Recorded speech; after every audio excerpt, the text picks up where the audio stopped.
Welcome to Raju reviews. Gautam రన్నర్గా మిగిలిపోయాడు.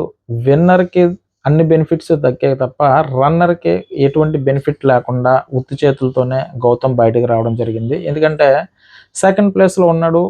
కొన్ని gifts అంటే ఏదో ఒక బెనిఫిట్ జరుగుంటే బాగున్నాయేమో అని నాకు అనిపించింది. కానీ ఏంటంటే గౌతమ్ అయితే విన్నర్ అవుదాం, నాకు అమౌంట్తో ఎటువంటి సంబంధం లేదని చెప్పేసి నాగార్జున గారు హౌస్లోకి వెళ్ళిన వెంటనే ఆ గోల్డెన్ బ్రీఫ్ కేస్ ఆఫర్ చెప్పినప్పుడు కూడా ఇద్దరు తిరస్కరించారు. సో ఎవరైతే ఆడియన్స్ ఉన్నారో ప్రేక్షకుల నిర్ణయానికే కట్టుబడి ఉంటాను, నేను అమౌంట్ కోసం రాలేదన్నాడు. సో ఏంటంటే ఇద్దరు చెప్పారు, అంటే నిఖిల్ అండ్ గౌతమ్ ఇద్దరు చెప్పారు. కానీ ఏంటంటే చివరికి బ్రీఫ్ కేసును కూడా తిరస్కరించారు. ఎందుకంటే అక్కడ బ్రీఫ్ కేసు ఒకవేళ తీసుకుని ఉంటే కనుక, అటువంటి ఒప్పందం ఏమన్నా వచ్చి తీసుకుంటే కనుక ఆడియన్స్ అంటే తనకి ఓటింగ్ కన్నా అంటే ఆ ప్రేక్షకుల తీర్పు కన్నా అమౌంట్గా ప్రాధాన్యం ఇచ్చాడన్నది ఉంటుంది. అంటే పైకి ఎలా ఉంటే కనుక వెంటనే ఆటోమేటిక్గా మారిపోతుంది అన్నమాట సిచ్యువేషన్. ఎందుకంటే ఆ సిచ్యువేషన్లో కనుక ఒకవేళ బ్రీఫ్ కేసు తీసుకున్నాడు అంటే కనుక తన ఓన్లీ బ్రీఫ్ అంటే మనిషి మాట ఎటన్నా మారిపోతుంది. అంటే అవకాశాన్ని బట్టి, అంత అందరి గురించే కాదు కానీ అవకాశం ఎటుంటే అటు దూకేస్తారు అన్నట్టుగా.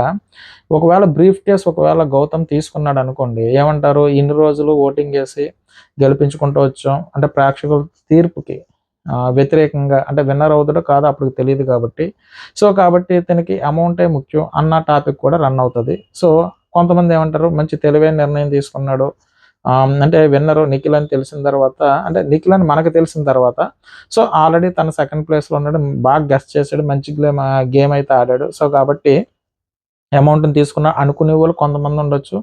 కొంతమంది అయితే అమౌంట్ కోసమే అంటే తను ఎంత రోజులు హౌస్లో ఉన్నది ఓన్లీ అమౌంట్ కోసమైనా అనువాళ్ళు అనే బ్యాచ్ కూడా సెపరేట్ వర్గం ఇంకోటి ఉంటుంది. సో కాబట్టి తనైతే మంచి నిర్ణయమే తీసుకున్నాడు.